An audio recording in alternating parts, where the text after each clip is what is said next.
माहिती खूप उपलब्ध होती जगात.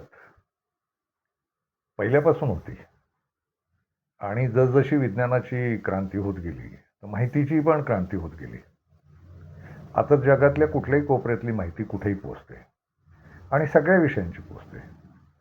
जगण्यातल्या विषयांबद्दल, जगण्याबाहेरच्या विषयांबद्दल, काहीही असेल. भविष्याबद्दल माहिती मिळते, भूतकाळाबद्दल माहिती मिळते, वर्तमानाबद्दल माहिती मिळते. तर माहितीला कमतरता नाही. पण माहिती म्हणजे ज्ञान नव्हे. माहितीचे ढिगारे अंगावर पडत राहतात. त्या माहितीचं काय करायचं? हा प्रश्न पडतो. अतिरिक्त माहितीचं तरी काय करायचं? तर आपल्या आयुष्याला उपयोगी पडणारी माहिती,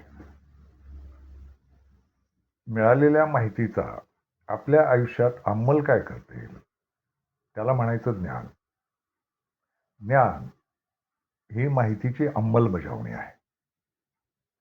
त्याबाहेरची माहिती वृथा आणि निरर्थक आहे. तर ज्ञान असणं महत्त्वाचं. ज्ञान म्हणजे काय? तर आपल्याला मिळालेल्या माहितीतनं स्वतःच्या मेंदूच्या आणि स्वतःच्या जगण्याचा विकास करण्याचं भान, अक्कल म्हणजे ज्ञान. नुसत्या माहितीचा काही उपयोग नाही. खूप लोकांचा गैरसमज आहे. खूप माहिती आहे म्हणजे खूप ज्ञानी आहे. अजिबातच नाही. माहिती खूप लोकांना खूप प्रकारची असते.